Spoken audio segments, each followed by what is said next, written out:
喂，老的会讲啥啦？会里边天气咩没弄？哦，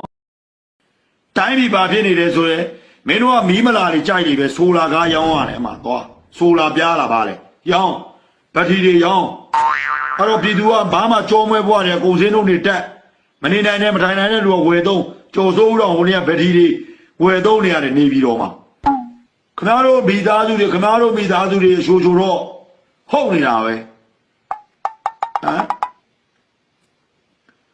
ဟို project ဆိုလဲပါတယ်ဟိုပါမနစ်ဆိုလဲပါတယ်တီးဗီကားဆိုလဲပါတယ်ဟိုကုမ္ပဏီဆိုလဲပါတယ်ငါလုံးမမအေးလိုးတွေသိရင်ကိုတော့တခုမှမပါပဲနဲ့ငါလုံးမသားတွေနိုင်ငံပေါ်မှာစောက်ပင်းဆို့မျိုးဆို့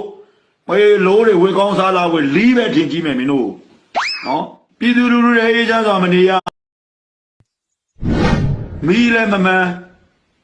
ရေလဲမမှန်ပြည်သူလူထုတွေအေးချမ်းစွာမနေရအေးချမ်းစွာမသွားရမလာရကုန်စင်းတော့ကလည်းတက်ခင်ဗျားတို့မိသားစုတွေခင်ဗျားတို့မိသားစုတွေရှိုးချိုတော့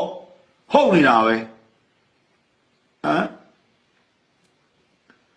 ဟို project ဆိုလဲပါတယ်ဟိုပါမနစ်ဆိုလဲပါတယ်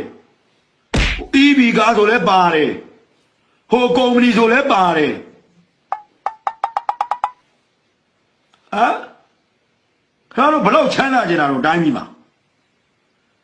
ခင်ဗျားတို့ချမ်းသာပြီးဘာလို့မှာတော့ဒီတိုင်းပြည်မှာဟမ်ခင်ဗျားတို့ဘိုးစင်ပေါင်းတဲ့စားမကုန်ပါဘာသဘောလဲဗျာဒီလူတွေလုံနေတဲ့အလုပ်တွေကဒါဆိုရင်တိုင်းပြည်ကိုအကြောက်တရားနဲ့အုပ်ချုပ်ထားလားကမ္ဘာတော်ဝဲအကြောက်တရားနဲ့အုပ်ချုပ်ထားတာလား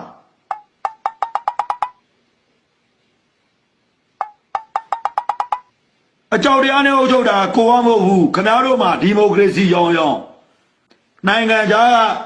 ကုလသမဂ္ဂရောင်းအာဆီယံရောင်း OIC ရောင်း40ရောင်း60ရောင်း80ရောင်း100ဖြစ်နေတယ်